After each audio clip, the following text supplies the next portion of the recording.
Hello guys, today we are going to study Newton-Leibniz formula. So let's continue. तो देखिए न्यूटन-लेबनिज़ formula होता क्या है। तो जब हम इंटीग्रेशन के साथ साथ डिफरेंशिएशन करते हैं, अजीब लग रहा होगा सुनने में, ये करके देखते हैं।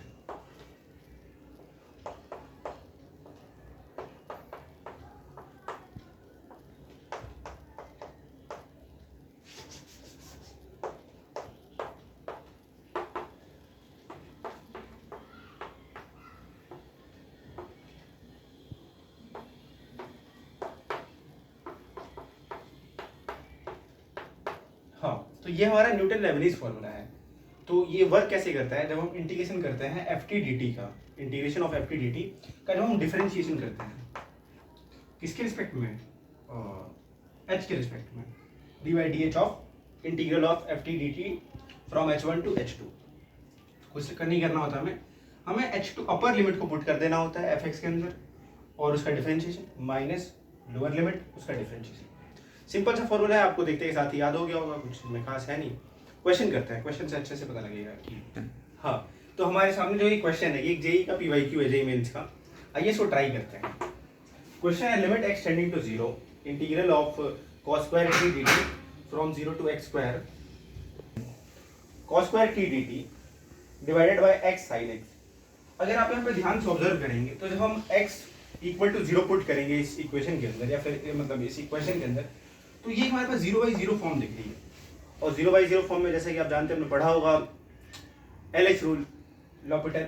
तो लॉपिटल हम क्या करते हैं कि limit x tending to zero f x by g x, तो हम एफ डैश एक्स और जी डैश एक्स निकालते हैं तब तक जब तक zero by zero form vanish ना हो जाए। तो आइए इसका डिफरेंशिएशन करते हैं। तो हम न्यूटन-लेबनिज़ यूज करेंगे। तो हम पुट करेंगे टी की जगह पे x square, so this will become cos square cos of x square into differentiation of this part will be 2x divided by x sin x. This will be sin x, x का differentiation 1 plus sin x का cos x into x. अब हम यहाँ पे दोबारा तो लगाएंगे नहीं एल एच रूल, हम यहाँ पे क्या करेंगे, छोटी सी मैनिपुलेशन यूज करेंगे। पढ़ा होगा आपने, x से डिवाइड करके इसको x देंगे ताकि 1 बन जाए। अब यहाँ से हम x कॉमन निकाल के कैंसिल कर देंगे, ठीक है। अब अगर हम ये लिमिट हमारे पास मौजूद है एक्सटेंडिंग टू जीरो, अगर हाँ, तो sin x बाई एक्स हमारा 1 हो जाएगा। यहाँ पे लिमिट एक्सटेंडिंग टू जीरो पे एक x हमने दिया था, और यहाँ से x हम कॉमन निकालेंगे तो ये x कैंसिल हो जाएगा, और x टेंडिंग टू जीरो पे cos जीरो 1 होता है, और ये भी 1 हो जाएगा। तो this will become 2 by 1 plus ये 1 हो जाएगा। तो इस होल एक्सप्रेशन की वैल्यू 1 आएगी।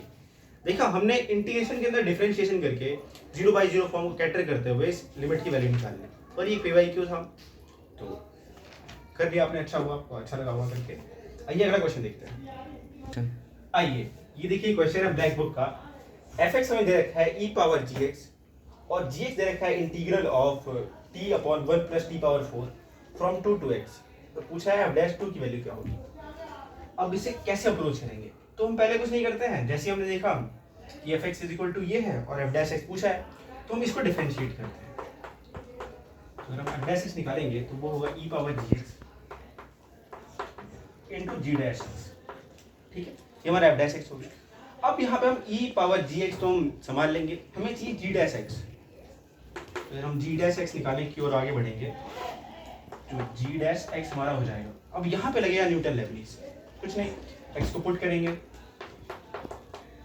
X power 4 into upper limit का differentiation s x dash minus, अब ये क्योंकि ये 2 है तो इसका डिफरेंशिएशन 0 होगा, तो हम ये टर्म लिखेंगे नहीं, ये 0 हो जाएगा। तो हमारे पास जी डैश एक्स की वैल्यू आ गई जी, और एक्स का डिफरेंशिएशन हमारा 1 हो गया। तो हमारे पास जी डैश एक्स का एक्सप्रेशन आ गया x upon 1 plus x power 4, ठीक है। अब हम इसकी एफ डैश 2, तो अगर हम एफ डैश 2 निकालने की ओर आगे बढ़ते हैं तो हम इसे ऐसे लिखेंगे e power g of 2 into g dash x. तो जी डैश एक्स में हम वैल्यू रखेंगे यानी जी ऑफ 2, तो जी डैश ऑफ 2 अगर हम कैलकुलेट करते हैं एक्स की जगह पे 2 upon 1 plus 2 power 4 16 plus 17 2 by 17 आता है, ठीक। अब यहाँ पे हमने जी डैश एक्स की वैल्यू रख दी, जी डैश एक्स ई पावर जी 2 की। अब हमें कैलकुलेट क्या करना है, जी टू क्या होगा। अब देखिए जी टू अगर हम निकालने जाए तो हमें कोई ऐसा एक्सप्रेशन ही नहीं दिख रहा जिसमें हम शायद से सीधे पुट करें x इक्वल टू 2 और हमें दिख जाए, तो हम यहाँ पे स्टक हो चुके हैं। नहीं, ऐसा नहीं है, हम यहीं पे पुट कर देंगे g ऑफ 2। आप कहेंगे ये तो इंटीग्रेशन के अंदर है, तो ये सवाल खत्म हो चुका है। और x अपॉन, हम इसे चेंज कर सकते हैं, अगर हम एफ टी डी टी का इंटीग्रेशन करें या फिर एफ एक्स डी एक्स का तो कोई फर्क पड़ेगा नहीं, तो हम सीधे देखेंगे x upon 1 plus x power 4। और आपको पता होगा कि इंटीग्रेशन हमें एक एरिया देता है, तो अगर a टू a अगर निकालें एफ एक्स डी एक्स, तो ये लास्ट में जो भी बनेगा, सपोज मान लो अगर ये जी एक्स बनता है, g x a to a, so this will become g of a minus g of a, this will be 0। ठीक, तो जो इस होल पूरी की वैल्यू आ जाएगी 0, मतलब g ऑफ 2 हमारा कितना हो गया 0, तो g ऑफ 2 हमारा 0 हो गया, तो ये होल वैल्यू कितनी हो गई 1, तो इसका आंसर आ जाएगा 2/7। एक आसान क्वेश्चन तो नहीं कहेंगे, मतलब एक चैलेंजिंग क्वेश्चन था, इसमें हमें ये आइडेंटिफाई करना था कि हम g ऑफ 2 कैसे निकालेंगे, ये क्रिटिकल पार्ट था। बाकी ओवरऑल ये क्वेश्चन आसान था। ये था हमारा न्यूटन लेबनीज फार्मूला, और काफ़ी अच्छा फार्मूला और काफ़ी ज़्यादा काम भी आता है जब हमें इंटीग्रेशन या डिफरेंशिएशन करना पड़ता है। तो उम्मीद आपको पसंद आया होगा। मिलते हैं अगली वीडियो में। Thank you.